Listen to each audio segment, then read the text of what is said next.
पूर्व आईपीएस अधिकारी असीम अरुण ने आज लखनऊ में बीजेपी की सदस्यता ग्रहण की। इस मौके पर बीजेपी प्रदेश अध्यक्ष स्वतंत्र देव सिंह और केंद्रीय मंत्री अनुराग ठाकुर मौजूद रहे। असीम अरुण कानपुर के कमिश्नर रह चुके हैं। वो दलित समाज से आते हैं। चुनाव आयोग ने जिस दिन देश में 5 राज्यों में विधानसभा चुनाव की तारीखों की घोषणा की थी, उसी दिन पुलिस की नौकरी से वीआरएस लेने की उन्होंने घोषणा की। बीजेपी ज्वाइन करने के बाद असीम अरुण ने कहा कि मैं आज बहुत खुश हूँ, संतुष्ट हूँ। बीजेपी के नए नेतृत्व को विकसित करने की सोच है।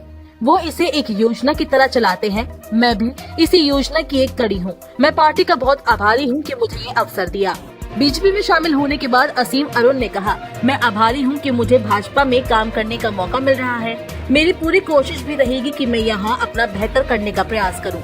उन्होंने कहा, मैं मुख्यमंत्री योगी आदित्यनाथ जी को धन्यवाद देना चाहता हूँ, जिन्होंने प्रदेश भर में कानून का एक बेहतर माहौल तैयार किया और पुलिस अधिकारियों को या सभी को पूरी ईमानदारी से काम करने की प्रेरणा दी। उन्होंने कहा, मैं पूरी ईमानदारी से आपको बता सकता हूँ कि पिछले 5 सालों में पुलिस के लिए बिना किसी दबाव के काम करने का इससे बेहतर अवसर कभी नहीं रहा। जैसा कि आप जानते हैं कि राजनीति या ऐसे राजनीतिज्ञों से मैंने हमेशा दूरी बना करके रखी और अपने काम को अच्छे से केवल करने में मन लगाया।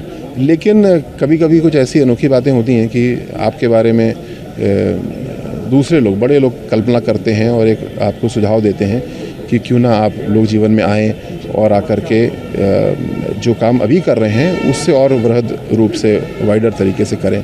कुछ ऐसा ही मेरे साथ हुआ। भारतीय जनता पार्टी ने एक कल्पना की मेरे बारे में, मुझे एक सुझाव दिया।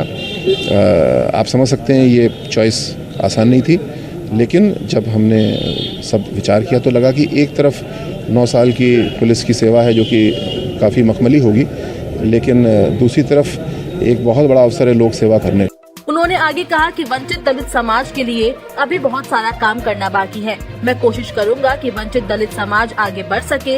इस मौके पर केंद्रीय मंत्री अनुराग ठाकुर ने सपा पर निशाना साधा। उन्होंने कहा कि समाजवादी पार्टी में वो नेता जाते हैं जो दंगे करवाते हैं, बीजेपी में वो लोग आते हैं जो दंगे होने से रोकते हैं। अनुराग ठाकुर ने कैराना से समाजवादी पार्टी के प्रत्याशी नाहिद हसन का नाम लेकर सपा पर निशाना साधा और कहा कि नाहिद हसन के हाथ खून से रंगे हैं। वो लोगों को पलायन के लिए मजबूर करने वाला है और सपा ने उसको प्रत्याशी बनाया है। असीम अरुण का बीजेपी ने स्वागत करते हुए पार्टी के प्रदेश अध्यक्ष स्वतंत्र देव सिंह ने कहा, ईमानदार छवि वाले आईपीएस असीम अरुण जी का हम बीजेपी में स्वागत करते हैं। इन्होंने देश से लेकर प्रदेश तक में कई जिम्मेदार पदों पर अपनी सेवाएं दी है और पूरी कर्तव्य निष्ठा के साथ काम किया है।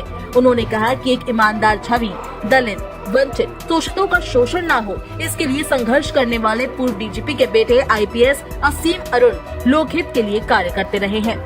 आपको बता दें कि दलित समाज से आने वाले असीम अरुण के पिता श्री राम अरुण उत्तर प्रदेश पुलिस के डीजीपी रह चुके हैं। उनका निधन हो चुका है। असीम अरुण ने वीआरएस लेने की घोषणा एक फेसबुक पोस्ट से की थी। इससे पहले उन्होंने मुख्यमंत्री योगी आदित्यनाथ से मुलाकात भी की थी। दलित समाज से आने वाले 1994 बैच के आईपीएस अधिकारी असीम अरुण को उत्तर प्रदेश पुलिस का एक तेज तर्रार अधिकारी माना जाता है। भारतीय जनता पार्टी की सबसे बड़ी बात है, ये नेतृत्व को विकसित करती है। एक अंग्रेजी में मैं कहता हूँ उसको लीडरशिप डेवलपमेंट प्रोग्राम चल रहा है, जिसके तहत हर क्षेत्र से, और ये भी आप जानते ही हैं कि पार्टी का प्रयास है। बहुत सारे उदाहरण हैं, मेरे ही बैचमेट्स हैं जिनको कि इसी प्रकार लोक सेवा में आने का अवसर दिया गया और बहुत अच्छा कर रहे हैं। पार्टी का नेतृत्व बहुत वृहद है और विशेषकर हम सब और मैं भी बहुत प्रभावित हैं, और हमारे शीर्ष नेतृत्व माननीय प्रधानमंत्री मोदी जी का नेतृत्व है। उन्होंने विकास की एक नई राह हम लोग को दी है, उस पर हम लोग काम कर रहे हैं। प्रदेश स्तर पे माननीय योगी जी का मैं बहुत आभारी हूँ, क्योंकि पुलिस अधिकारी के रूप में मैं उनसे सीधे निर्देश लेता था, कार्य करता था।